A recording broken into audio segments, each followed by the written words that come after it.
24 hours लगा सकते हैं, लेकिन जो मुल्क के आइन को बचाने का, हमारे शरीयत के ऊपर जो उंगली उठी है उसके बारे में कुछ गुफ्तगू करने का, अल्लाह के नाम पर वक्फ की गई जायदाद को हड़पने की जो साजिश है, वो साजिश के खिलाफ आवाज उठाने के लिए कुछ लोगों को अल्लाह चुन लेता है, तो वो इज्तबा को, उसमें मैं और आप शरीक हैं अल्हम्दुलिल्लाह। तो ज़्यादा ताख़िर करे बगैर मैं बहुत सिंपल लैंग्वेज में ये वक्फ तरमीमी बिल 2025 ये क्या है, इसको किस तरीके से हमें समझना है, ये चंद बातें मैं आपके सामने पेशे गुजार करने वाला हूँ। तो वक्फ अमेंडमेंट बिल को आप मानते हैं क्या? बोलना, बात भी करना, ये गुफ्तगू है, स्पीच नहीं। तब आपको सही बात करने होती है। मानते हैं क्या आप? कौन नहीं मानते बोलो? कई को नहीं मानते से मिसाल देना, ऐसा होलसेल में बोले तो कौन भी नहीं सुनते, मुझे छोकरी पसंद नहीं बोले तो कई को पसंद नहीं पूछते ना। इसके अंदर मस्जिद और मदारिस और हमारे मुसलमानों के इसे टारगेट बना रहे हैं, वो भी क्लियरिटी नहीं, रिलीजन्स के अंदर उनका दखल है। उन्होंने क्या बोला, हमारे रिलीजन के अंदर जो आप शरिया की तरफ से डिसीजन मेकिंग में दखल लगते हैं।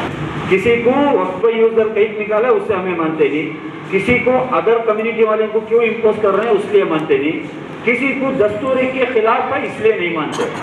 लेकिन ये सारे चीजों को मद्देनजर रखते हुए हमें एक कॉमन एक ऑपोजिशन हमें तैयार करने की सख्त जरूरत है। ऐसा हम फर्दन अकेले अकेले उठ के आवाज उठाए तो कोई सुनेगा नहीं। इसके लिए एक मजबूत आवाज, एक ही आवाज में जब गुहार लगाए तो वो हुकूमत तक पहुंचना। तो इसके चलते all India Muslim personal law board 3 months का प्रोग्राम चार्ट करे। तो मुझे बताओ, पिछले चंद दिनों के पीछे 15 मिनट बत्ती बुझाने का एक कैंपेन था। कितने लोग बत्ती बुझाए? कई को बुझाए? सो हाँ, वो आवाज दिया उसने बुझाए, उससे क्या हासिल हुआ? यानी उसके पीछे एक मकसद छुपा है। तो यही से जो प्रोग्राम चाकोट किए जाते हैं, मशवरे के तहत जो चीज तय की जाती है उसमें खैर के फैसले रहते हैं। बहुत सारे जने सवाल भी करें, क्या भाई वो मोदी तट्टा बजाओ क्या ना, कोरोना स्टेम को ऐसा लाइट ऑफ करे तो क्या फायदा बोल के बोले। तो उनको जवाब दिए हमें all India Muslim personal law board SDP के लोग जवाब ये दिए, जब पार्लियामेंट में प्रेजेंट करके चंद मुस्लिम टोपी डालने वाले मौलानाओं को लेके आके, वो कोई मजहब से कोई मसलक से ताल्लुक क्यों ना रखता हो, मुसलमान भी इसके फेवर में है बोल के एक प्रोपेगेंडा चलाने की साजिश चल रही थी। तब क्या बोले, ये सिर्फ एसडीपी वाले न हुए, सिर्फ all India Muslim personal law board वाले न हुए, कन्याकुमारी से लेकर कश्मीर तक जितने भी मुसलमान हैं पूरे इसके खिलाफ हैं बोल के एक हमारी ताकत का मुजाहिरा करने का एक मैसेज उसमें छुपा हुआ था। तो 15 मिनट जो लाइट ऑफ करे, सैटेलाइट में जब उसका विजुअल लिया गया, इंडिया 15 मिनट के लिए अंधेरे में था। तो कौन इसके बारे में गौर कर रही? नहीं छो सकता।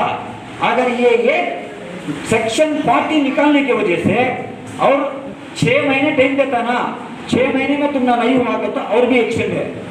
जो मुतवल्ली रहती है दरगाह के, उन्होंने टाइम, बहुत सारे लोग को ये समझते हैं, क्या बोलते हैं, उन्होंने अपने तरीके से आर्ग्यूमेंट करते हैं। देखिए, मशवरे में जो चीज तय होती है उसमें खैर रहती है, उसको इताअत करने में हमारी भला और बहबूदी है, हमारी कामयाबी है। तो ऐसे ही ये वक्फ अमेंडमेंट बिल हमें अपोज करना है तो कुछ बेसिक चीजें हैं वो हर किसी को मालूम रहना। जैसा लाइट बंद करने का एक मकसद था वो सबको मालूम रहना था, तो और भी अच्छा मुजाहिरा हम कर सकते थे। मालूम नहीं सभी करें, परवाह नहीं, लेकिन वक्फ अमेंडमेंट बिल के बारे में ये बहुत बड़ी लड़ाई है, ये बहुत बड़ा जद्दोजहद है। तो उसके लिए कुछ चीजें हैं, मैं आपके पेशे गुजार करने वाला हूँ।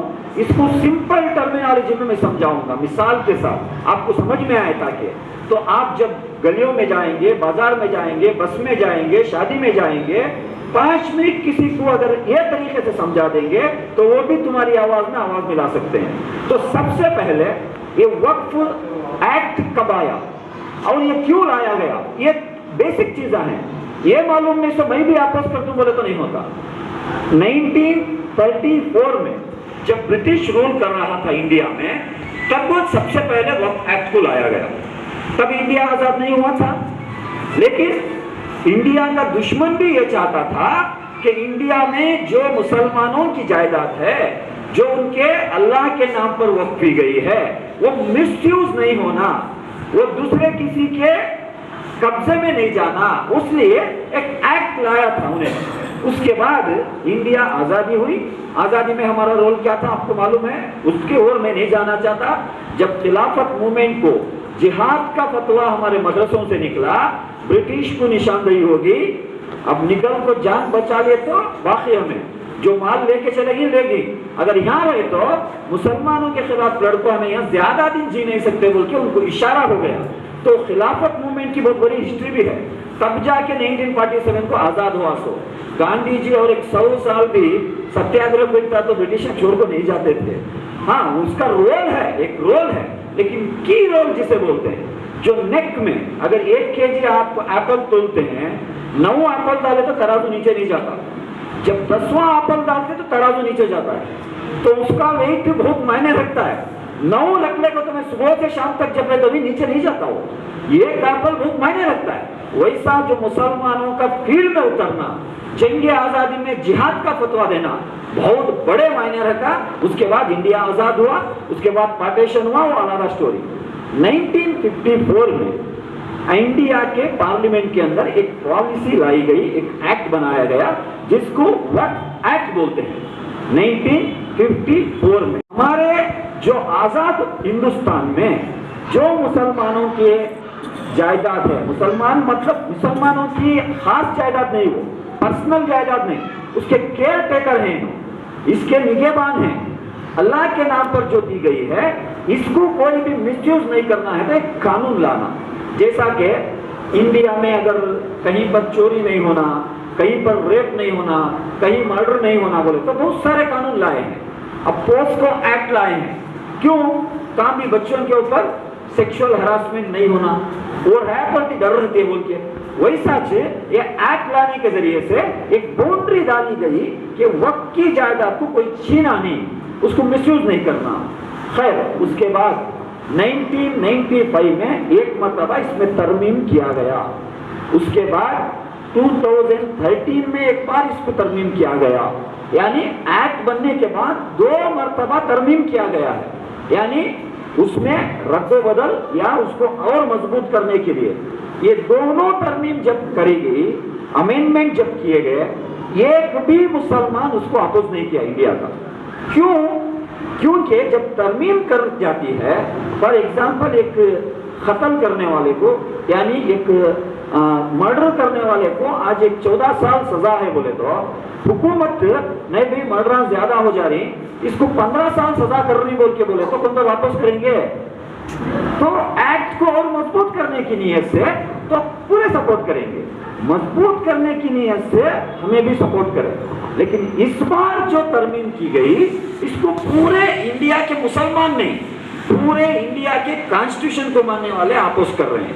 तो क्यों आपोज कर रहे हैं, वो मिसाल देना पड़ेगा, क्यों आपोज कर रहे हैं, क्या तुमना तकलीफ है। सो तो सबसे पहली बात, ये जो आपोजिशन आज उठ खड़ा हुआ है, इसमें सबसे पहली बात 1954 के एक्ट के तहत इंडिया में 9.8 लाख एकड़ हमारी जायदाद है।